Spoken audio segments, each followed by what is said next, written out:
inconscientemente, dentro da minha cabeça, eu acho que tudo isso está sob o meu controle, mas não está. E daí a gente aprende no primeiro passo que nós somos impotentes. Mas eu sei que ninguém quer ser impotente aqui. Só um minuto. Seu nome é Guilherme? Guilherme. Tá, bem-vindo, tá, filho? Prazer, sou o Luciano. E ninguém quer ser impotente, ninguém gosta de admitir que é impotente. Mas a impotência, ela não é uma escolha. A impotência, ela é uma condição da dependência química. O uso de droga nos coloca na condição da impotência, e eu queria rapidamente falar para vocês hoje como que isso vai acontecendo dentro do nosso processo psíquico, porque aqui dentro eu não tenho controle nenhum. A droga, a gente já sabe que é uma substância psicoativa. O que é substância psicoativa? Aquelas substâncias que fazem alterações. Então, quando eu uso droga, querendo ou não, ela está fazendo uma alteração dentro de todo o meu sistema, principalmente do sistema psíquico. E isso não cabe a mim falar, eu vou até aqui ou eu vou até lá. É a sorte, filho. Quando esse cara chega aí meio surtado, ele não tem culpa. A culpa dele talvez seja usar droga e não parar. Mas não foi ele que quis ficar daquele jeito. E todos nós, qualquer um de nós, podemos alcançar o nível do surto a ponto do efeito da droga passar e o surto não passar. Aí a gente fica lá 2 meses na medicação para novamente a gente voltar aí a uma condição, né, de realidade, aí sim começar a absorver o processo de tratamento. Então, eu vou querer falar sobre uma matéria que eu tive no curso de psicanálise, e onde Freud ele faz uma teoria da seguinte coisa. Primeiro, o primeiro tópico dele, ele fala sobre inconsciente, pré-consciente e consciente. E ele chama isso de lugares, né? O inconsciente é aquela areazinha lá que entrou no esquecimento. O inconsciente também é todos os nossos traumas que a gente tem na vida, na infância, que o ser humano ele não consegue conviver com isso. O sistema de defesa do cérebro, ele recalca, e esse recalcamento daquilo que a gente esqueceu está lá no inconsciente. Fica no inconsciente, mas não deixa de vir para fora através de sintomas. Então, tem pessoas hoje, não só adictos, tá? Mas, no geral, tem pessoas hoje que são doentes emocionalmente, psicologicamente, por causa de traumas que o mecanismo de defesa recalcou, a pessoa não tem consciência do que aconteceu, mas aquilo está dentro dela, vindo para fora como sintoma. Então, a gente conhece pessoas ansiosas aos extremos, conhecemos pessoas com crise de ansiedade, com crise de pânico, né, com dores crônicas. Tudo isso é um sintoma de alguma coisa. E essa coisa ela pode estar lá no inconsciente. O pré-consciente é aquilo que eu faço um esforço para lembrar. Um número de telefone, por exemplo, ele está lá no pré-consciente. E meu consciente é aquilo que eu estou consciente o tempo todo. Eu sei do meu nome, eu sei com quem eu estou casado, isso tudo faz parte do consciente. Depois ele vem com uma segunda teoria, que é o que eu gostaria de falar, que vai ter muito a ver com a nossa doença. Agora ele vai teorizar o aparelho psíquico não como um lugar, mas como uma instância, que daí ele chama a instância de id, e de ego e de superego. Esse ego e superego não tem nada a ver com a arrogância, tá? Daquele ego do cara que se acha bonito, não. Então eu vou explicar aqui, para a gente poder entender o que acontece com a gente quando a gente usa droga. E aí a gente vai entender que nada está sobre o meu controle, tá? O id, ele chama do desconhecido.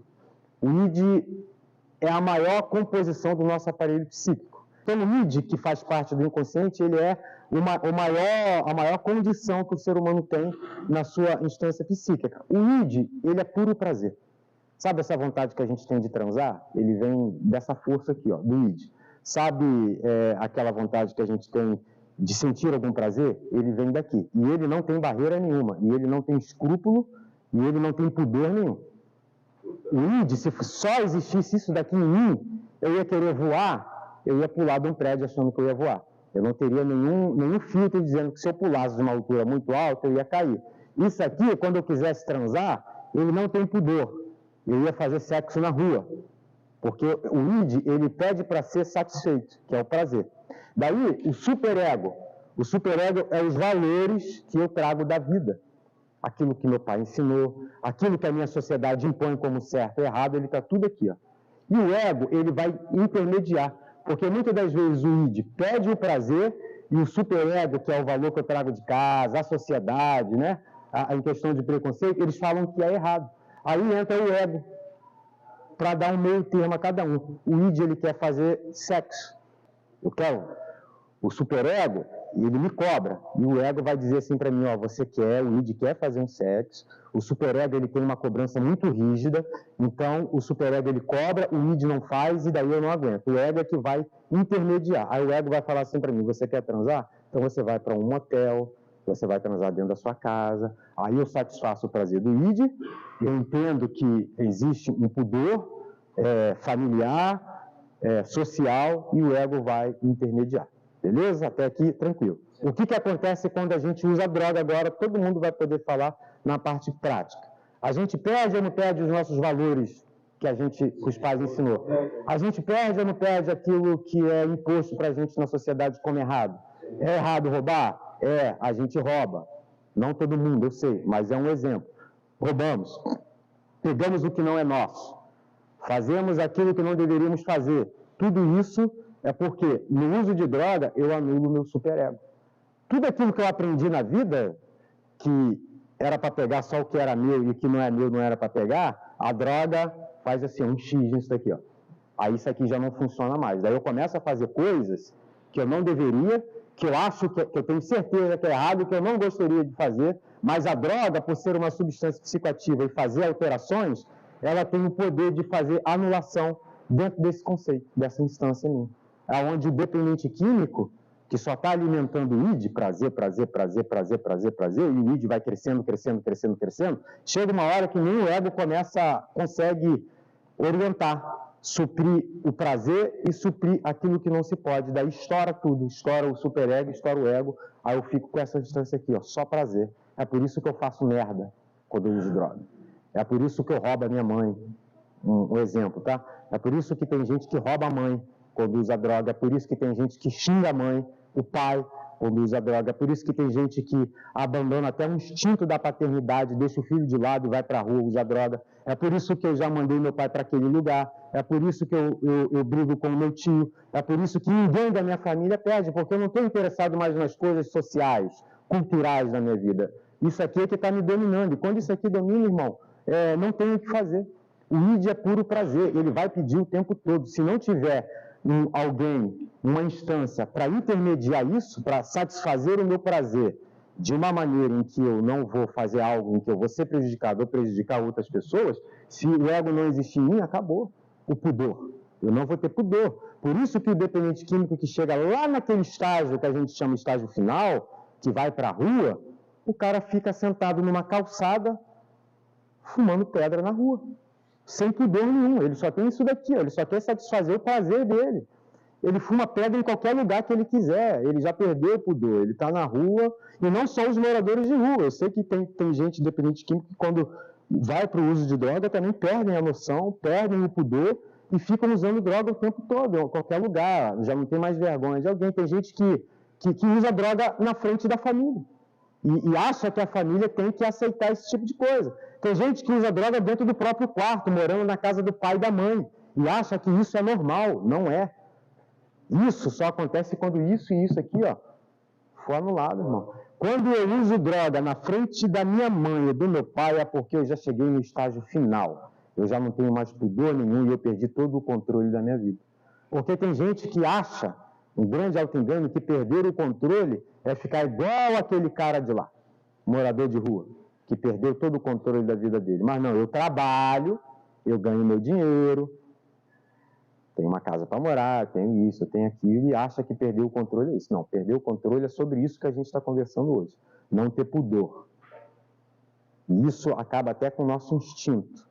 Instinto de pai, de querer ficar perto do filho, de querer cuidar do filho, de querer estar dentro de casa com a mulher, de querer, nos dias das mães, estar na casa da mãe, não internado porque usou droga. É isso. Dia das Mães é domingo, filho. A gente está aqui por causa disso aqui, ó. A gente usou droga. Perdemos o pudor. Perdemos a nossa identidade. Perdemos aquilo que aprendemos dentro de casa e perdemos aquilo que a sociedade nos ensina como certo ou errado. Perdemos o controle de intermediar o meu prazer em satisfazer o meu prazer e também não fazer merda. Agora eu só satisfaço o meu prazer e só faço merda na droga. E isso é uma condição que eu não escolho. Não escolho. Acontece. Então, se você se pergunta, depois do uso de droga, que vem aquele arrependimento, numa segunda-feira, né? que o cara recebeu na sexta-feira, nem para casa volta. Eu estou falando que o cara recebeu ali, nem para casa volta na sexta-feira. Chega na segunda-feira, né, não vai trabalhar, duro, ruim, com depressão. Aí acorda e fica, putz, cara, por que eu fiz isso, cara? Inacreditável. Se decepciona com você mesmo? É isso daqui que acontece. E ninguém tem o controle sobre isso. O único controle que eu posso ter, irmão, é até a primeira dose. Por exemplo, hoje está todo mundo limpo aqui. Todo mundo. A gente tem o controle da nossa vida até a gente fazer o uso da primeira dose. É isso que eu aprendi. Por isso que eu não fico flertando com a droga. Porque quando eu não acreditei, eu pensava no auto-engano que eu tinha um controle de tudo, eu fiquei flertando com a droga. Eu fui em hábitos, pessoas e lugares, achando que eu não ia usar, porque eu tinha passado por um tratamento como se aquilo fosse algo mágico. Então eu fiquei flertando com a droga. Hoje eu sei que inconscientemente eu estava procurando era droga. Eu só não admitia para mim, mas eu queria estar perto dela. Isso já é uma recaída. Eu via ela. E eu achava interessante ver e não usar. Mas não era. Eu queria, na verdade, era ver, voltar a ver a minha substância. Cara, não demorou muito para uma recaída acontecer. Então, assim, eu só tenho controle a partir de que eu use a primeira dose. Porque depois que eu uso a primeira dose, acabou. Vai vir novamente essa instância pedindo, porque é o dever dela.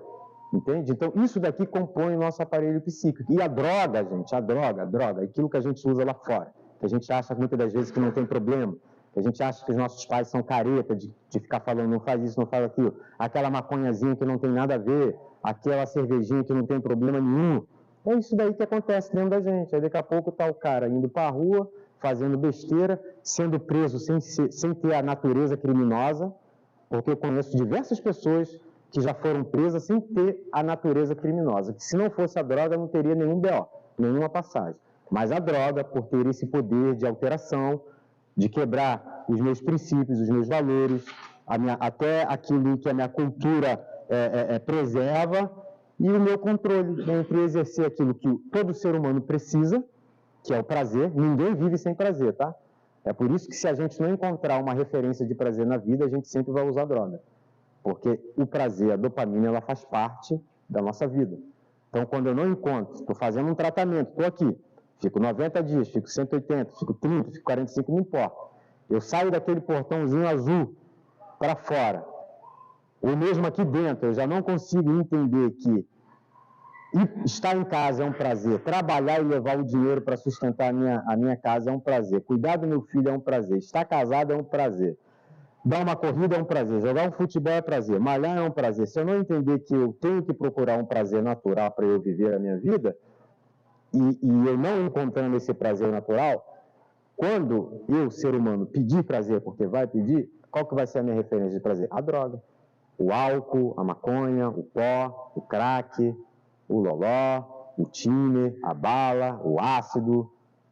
Tudo que se tem nesse mundo que vai manipular o nosso organismo e fazer liberação de dopamina para que a gente sinta prazer, vai ser a nossa referência de prazer.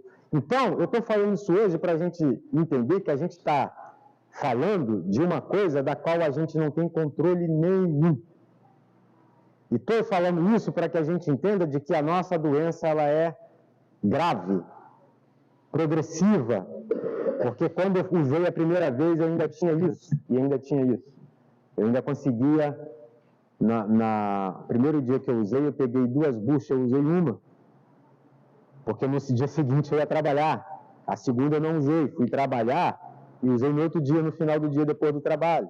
Eu ainda tinha escrúpulo, eu ainda tinha controle, eu ainda tinha noção de que eu não poderia chegar em casa drogado, de que eu não poderia ir para o trabalho drogado, então ainda tinha. Mas ao longo do tempo, a minha doença sendo progressiva, e eu alimentando apenas o prazer que eu buscava e que eu sinto a necessidade de ter, ao longo do tempo ela foi progredindo. Papai ensinou eu a não pegar o que é meu, e o filhinho pegou o que não era dele. Papai ensinou eu a falar sempre a verdade, aí o filhinho mentiu. Papai disse para mim que manipulação não era legal, aí o filho vai e manipula. Droga, mexendo na formação do meu aparelho psíquico, na minha emoção, em tudo, e fazendo com que eu quebre cada vez mais aquilo que papai falou para mim, mamãe falou para mim, a vovó, quem foi criado por vó, ou quem foi adotado pelo tio, não importa, é quem está ali cuidando de você, te dando valor, te dando ensinamento, falando para você o que a vida é, o que é certo, o que é errado, as dificuldades que a gente vai ter na vida. Tudo isso a gente pega, joga dentro de um saco de lixo e fala assim, inconscientemente, tá? Não presta. O que presta é isso daqui. Por quê? Porque eu perdi o controle. Já não sou eu mais que me domino, é uma instância da qual eu não tenho controle. O dependente químico, o adicto, de todo tipo de adicção. Seja ela de droga, seja ela de compra, seja ela de sexo, seja ela de jogos, o que controla o adicto é o puro prazer. De ir lá, consumir o seu objeto de prazer e sentir aquele prazer. Quem compra, adora passar um cartão de crédito e pegar na mão. Quando chega em casa, guarda no guarda-roupa, ela tem que ter uma outra compra para sentir o prazer novamente. É controlado.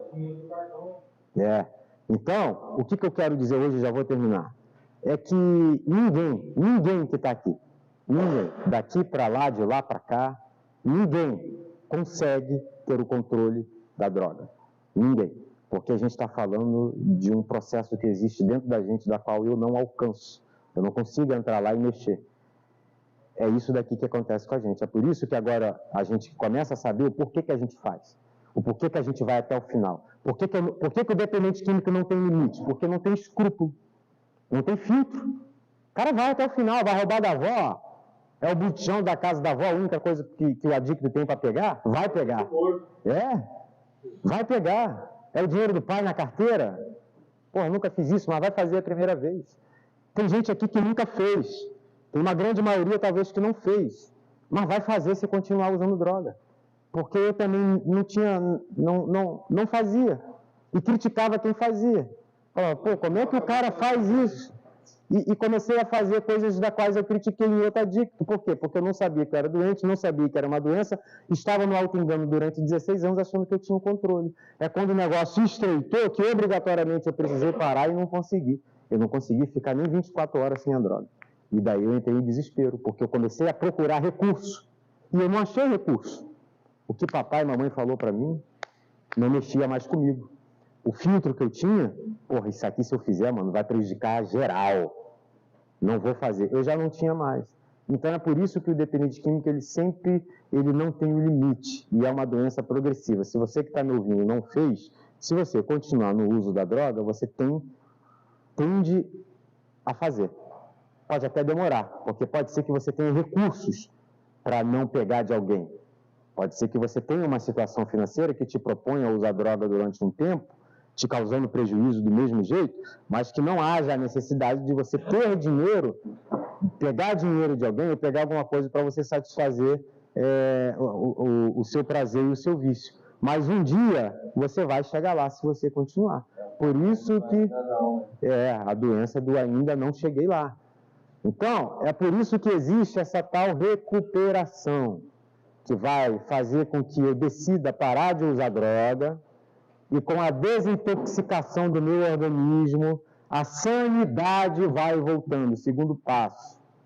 Viemos acreditar que um poder maior do que nós poderia nos devolver a sanidade, porque eu cheguei longe demais. Então é um processo de desintoxicação, é um processo de tratamento terapêutico, psicológico, psiquiátrico e espiritual, para novamente essas instâncias normalizarem dentro de mim e eu falar assim, ó, não vou. Isso daqui vai me prejudicar e vai prejudicar o outro. Obviamente, quem fala isso não está usando droga. E é isso daqui também que vai me ajudar a falar assim para a droga. Não. Porque eu não sei quanto tempo demora para a gente regularizar isso daqui. Não sei se é 30 dias, se é 45, se é 90, se é 6 meses, se é 1 ano, se é 2 anos. Por isso que eu falo que tratamento não tem nada a ver, às vezes, com vontade de usar ou de não usar. A nossa doença ela é grave ao ponto que ela atingiu camadas da minha vida, estruturas da minha vida, das quais não depende mais de mim consertá-las.